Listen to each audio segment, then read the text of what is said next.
MAITS rest here. So this is the Great Ocean Road along here. That's the road we've been on. We've come from this direction, so we've just come through there, and then we'll be heading out that way towards the 12 Apostles. So that gives you a bit of an idea, and there's also a smaller version of it there. So most of our rainforests in Australia are actually all found up north, in Queensland and places like that. We've got very tropical weather. The reason we have a rainforest down this far is just mainly because of the amount of rainfall that they get here every single year. So not that you can tell today, and obviously over summer it's dried right up. It looks more like a bush than a rainforest at the minute. But most of the year this place gets a lot of rain, it's very wet, it's very damp, and that's why we have the rainforest here. Now I'll tell you more about the things as we head down, but there's one thing I wanted to point out to you while we've got it in case we don't see one in there, and that's this little guy here, the black OTWAY snail. He's only found in this region here in the Otway rainforest, but the reason I would bother to point out a snail is because it's carnivorous, so it eats meat. So in Australia we have meat-eating snails. Yes, it's a thing, it's a real thing. There are other types of carnivorous snails out there, both in Australia and in New Zealand. In fact, in New Zealand they have really big ones.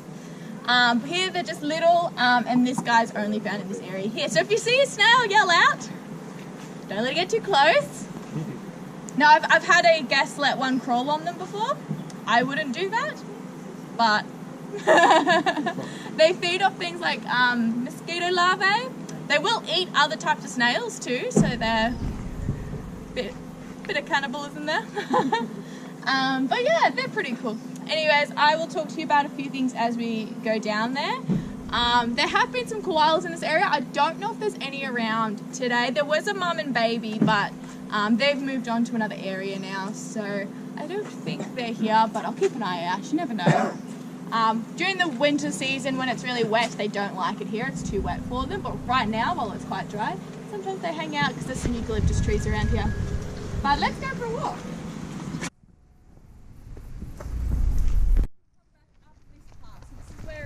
And we've stopped the car park there, okay?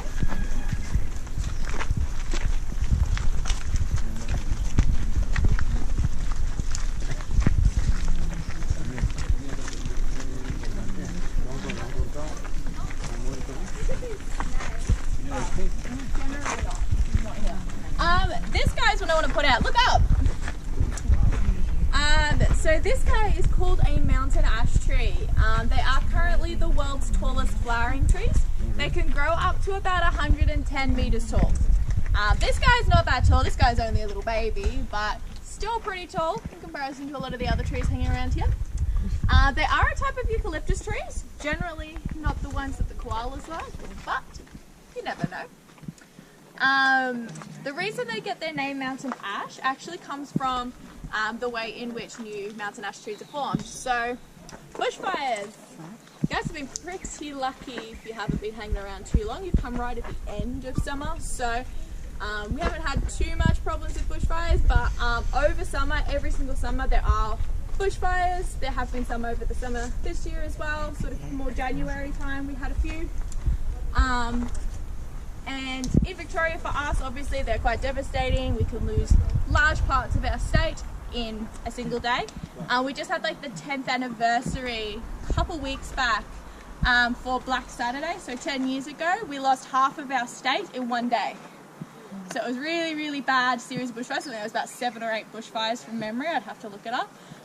Wiped out half the state in one day. So bushfires can be a really massive problem for us. But the environment itself, not the wildlife, but the environment itself actually needs bushfires. It's part of the cleaning up process, part of reproducing new trees. So the mountain ash, what it will actually do is if a bushfire was to come through this area here, its seeds would pop open and drop, and then they would germinate in the ash bed and new trees would form from that. So that's how it gets the name mountain ash. For this type of tree, that's the only way that we can get new trees. So it's a bit special in that way. Other things that they do if there's a bushfire coming is you'll see all the, there's a lot of leaves, but there's a lot of bark and stuff that's sort of, a lot of the trees drop. Pretty much all eucalyptus trees are what we call stringy bark, so they'll drop all their bark. That's a bushfire technique. So if a bushfire was to come through, the idea would be, hopefully for the tree's sake, that it would burn up all that bark and then move right along, sparing the tree itself, so the fire actually wouldn't climb the tree.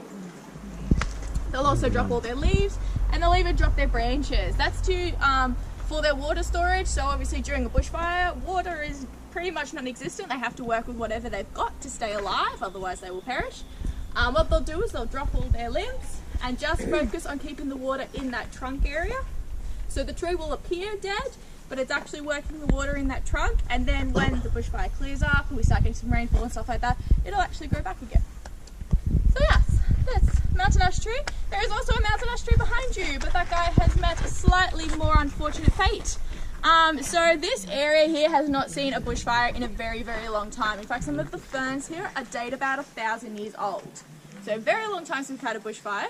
What tends to happen to these poor guys is that they get eaten out by things like termites and eventually fall over. But they'll last about 400 to 500 years before that happens. So they're quite old. You see with this guy, they've actually trimmed the top of him off. So that basically when he falls, he's not as bad as he would be if he was his full height. But yes, let's continue.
Formation.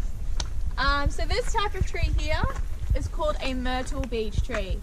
So they have completely exposed root systems, very small leaf, and they like to do fun things where they steal nutrients from other trees. So what's happened here is obviously this tree underneath has fallen down and perished, and these myrtle beech trees have taken full advantage of the situation and actually grown over the top of him to steal all these nutrients.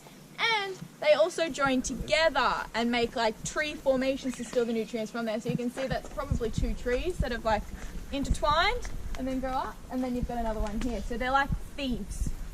They just steal nutrients from other things where they can find it. So that's the myrtle beech tree. I think they're pretty cool. I think they look like something out of a horror film. The creepy tree. Like me. The other thing I wanted to point out here is the ferns. They are massive. They look like Jurassic Park, prehistoric-y, huge. The type of fern is actually just called a soft fern. We're not very inventive with names here. But to give you a bit of an idea, I said a lot of the ferns here are very old. To give you a bit of an idea on like ages and stuff of the ferns, they'll grow up to 2 centimetres a year. That's like a maximum. They won't grow any more than that. 2 centimetres a year. So the ones that are really tall, like that guy behind you, is quite old.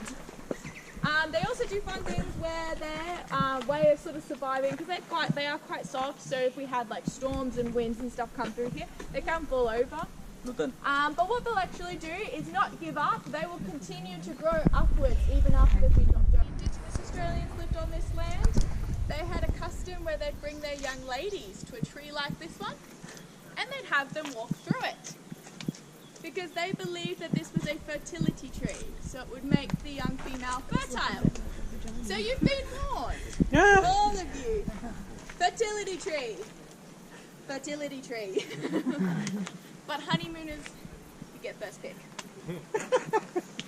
If you guys want me to take photos of you guys standing in the tree, there is a good lighting photo spot there that I can use to take photos of you guys. But again, for those who just came in, fertility tree. You walk through it, there is an old wives' tale that says it would make you fertile.